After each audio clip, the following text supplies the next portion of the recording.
Welcome to Carol and Gary's See America Tour.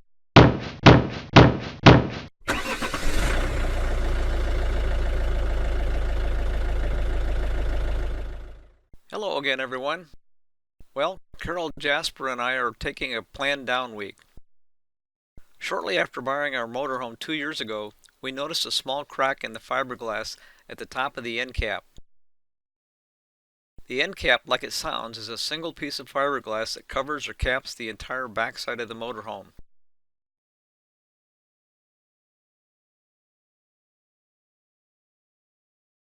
The end cap would be to the left of the arrow in this picture.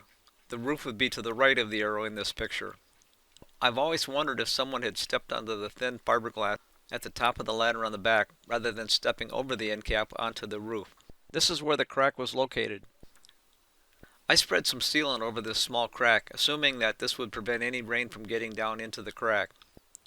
The roof is approximately 12 feet above the ground, and with the curve at the top of the end cap, it is impossible to see the crack when standing on the ground.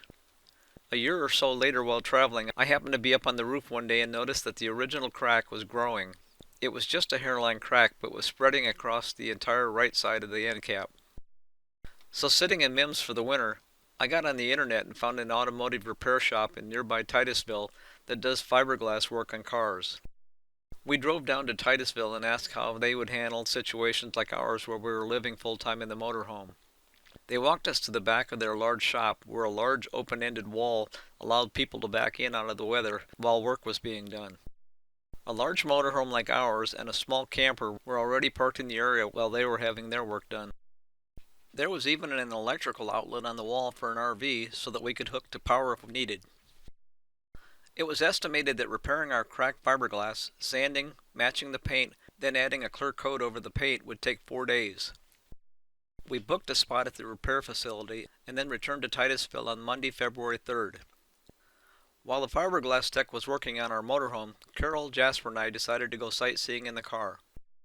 Carol wanted to walk across one of the long raised bridges between Titusville and Merritt Island, so we parked at Sandpoint Park and walked across the 3,200-foot Max Brewer Memorial Parkway Bridge. This is the Max Brewer Memorial Parkway Bridge, looking towards Titusville from the Merritt Island side.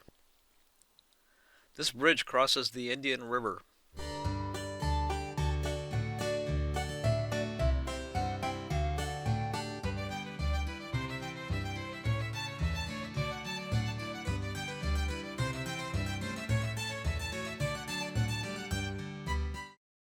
A great blue heron was walking around near where we came off the bridge.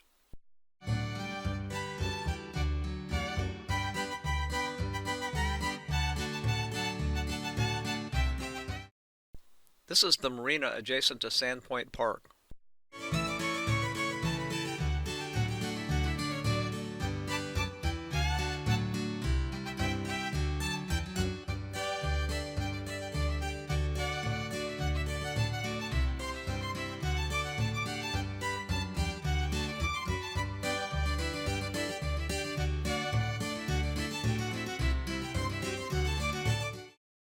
On Wednesday, February 6th, Carol wanted to stay in the motorhome and work on her quilt, so I decided to go looking for water birds near Canaveral National Seashore. After parking the car in a marshy area, I found this softshell turtle. The shell of this turtle was approximately 18 inches long.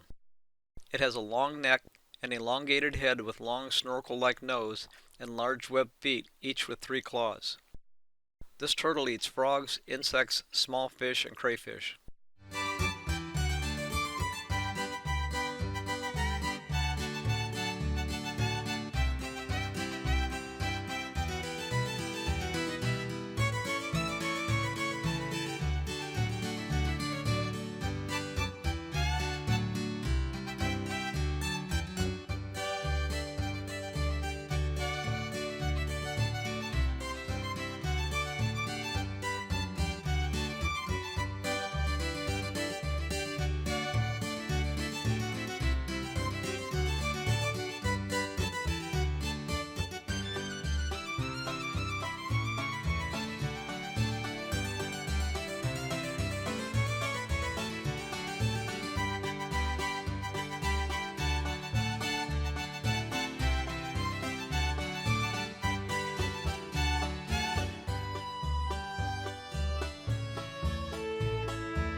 After seeing the turtle, I found this roseate spoonbill.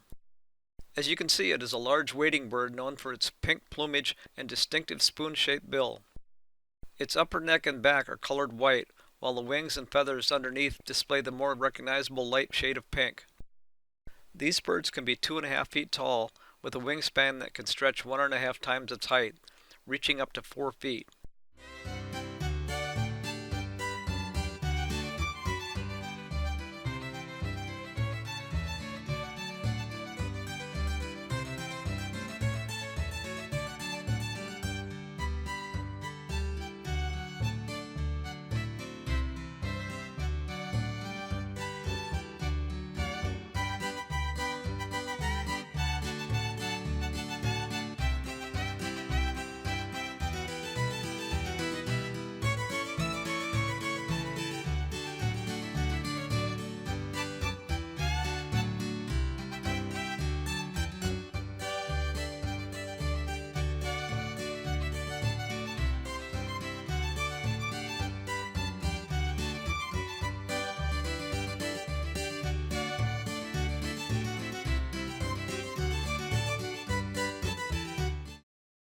Carol just texted me and said that the motorhome was done, so it looks like we will be going back to the campground a day early. When we got back to the campground and on the internet again, I received a congratulatory email from YouTube saying that we have reached 100 subscribers. So I'd like to take a minute and thank everyone who has subscribed and is following along. If you like this video but have not yet subscribed, please do so to be notified of future videos, and as always, feel free to share with your friends. Thanks for watching.